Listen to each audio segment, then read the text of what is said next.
Hello बच्चों, आपके अपने परिवार अल्फा क्लासेस में आपका स्वागत है। तो आज हम लोग क्लास 10 के आज इंट्रोडक्शन क्लास में हम लोग आज पहला जो केमिस्ट्री का तुम लोग का पहला चैप्टर है रासायनिक अभिक्रिया और समीकरण।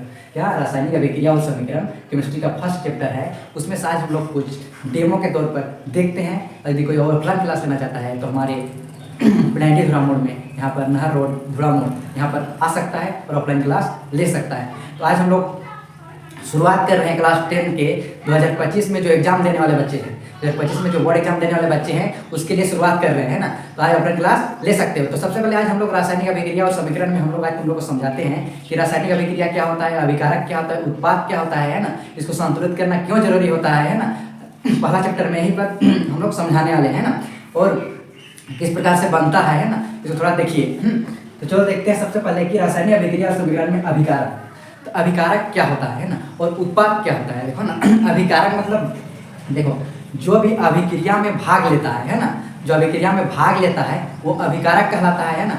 और जो नया चीज का निर्माण करेगा है ना, तो नया चीज बन जाएगा, उसे क्या कहेंगे हम लोग, उत्पाद कहेंगे। एक उदाहरण के तौर पर समझते हैं कि 9वीं क्लास में तुम लोग पढ़ चुके को हाइड्रोजन और ऑक्सीजन मिलके क्या बनता है। हाइड्रोजन और ऑक्सीजन, छोटा सा उदाहरण ले रहे हैं ना, हाइड्रोजन और ऑक्सीजन मिलके क्या बनता है, तो जल बनता है, H2O बनता है ना। तो देखो माना कि हाइड्रोजन है ना, क्या हाइड्रोजन और ऑक्सीजन मिलके क्या बना हम लोग का, H2O। क्या बना, H2O यानी जल बना। क्या बना, जल बना है ना, जल बना। हाइड्रोजन और ऑक्सीजन मिलकर के हम लोग क्या बना, जल बना है ना।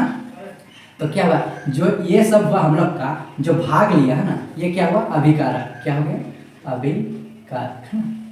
और जो क्या हम लोग का नया चीज बना, नया चीज क्या बना, उसको बनेंगे हम लोग उत्पाद। क्या बनेंगे, उत्पाद, यानी जल नया चीज बन गया तो उत्पाद। ऐसे ही हाइड्रोजन और क्लोरीन को करेंगे है ना, तो हाइड्रोजन और क्लोरीन को मिलाकर क्या बन गया, हाइड्रोक्लोरिक अम्ल, जिसको HCl बोलते हैं ना। तो और इसको संतुलित करने भी सीखेंगे। संतुलित करने वाले तुम लोग को 3 अंक का क्वेश्चन पूछेगा है ना। इस प्रकार से क्वेश्चन अभिकारक क्या है, 1 अंक का क्वेश्चन पूछता है। समझ में आ गया। चलो, तो अभिकारक और उत्पाद समझ में आ गया। जो अभिक्रिया में भाग लेगा उसको अभिकारक बोलेंगे, जो नया चीज का निर्माण करेगा उसे क्या बोलेंगे, उत्पाद बोलेंगे। जैसे हाइड्रोजन और ऑक्सीजन को हम लोग मिला है, हाइड्रोजन और ऑक्सीजन को हम लोग मिला दिए है ना, तो क्या बना हम लोग का, जल बना। तो जल क्या हो गया, उत्पाद हो गया, और ये क्या हो गया, अभिकारक हो गया। समझ में आ गया, कोई दिक्कत नहीं, कोई प्रॉब्लम नहीं है। समझ में आएगा तो पूछना, और जो वीडियो देख रहा है वो कमेंट करेगा ना। चलो आगे तरफ हम देखते हैं रासायनिक अभिक्रिया। तो रासायनिक अभिक्रिया क्या हुआ, देखो इधर रासायनिक अभिक्रिया क्या। अभी माना कि हाइड्रोजन एक तत्व है, ऑक्सीजन एक तत्व है ना, तो क्या कि हम लोग मिलाए यहाँ पर, इसको मिलाए हैं, तो ये क्या हो गया हम लोग का रासायनिक अभिक्रिया हो गया है ना। तो क्या हो गया, रासायनिक अभिक्रिया। और नया चीज का जो निर्माण करता है ना, जो रासायनिक अभिक्रिया के 2 चीज को मिलाएंगे, 3 चीज को मिलाएंगे और क्या नया चीज बनेगा है ना, उसी को हम लोग क्या कहेंगे, रासायनिक अभिक्रिया कहेंगे। माना कि हाइड्रोजन है ना और क्या क्लोरीन को मिलाते हैं, तो क्या बन जाता है हम लोग का, यहाँ पर देखो HCl यानी हाइड्रोक्लोरिक अम्ल। क्या बनता है, हाइड्रोक्लोरिक अम्ल, हाइड्रोक्लोरिक अम्ल बनता है ना। तो ये जो हम लोग क्या हो गया, रासायनिक अभिक्रिया हो गया। रासायनिक अभिक्रिया हुआ तब जाकर के हम लोग का नया चीज बना। समझ में आ गया। तो इसको संतुलित करना है, तो यहाँ 2 हाइड्रोजन, यहाँ भी 2 क्लोरीन है, देखो है ना। तो यहाँ पर देखो एक मिला, यहाँ पर हम लोग आगे बना है 2, तो 2 H2 Cl2 हो गया। तो ये क्या हो गया, संतुलित हो गया। तो संतुलित करना क्यों जरूरी है वो भी हम लोग समझेंगे। तो आगे तरफ देखो रासायनिक समीकरण।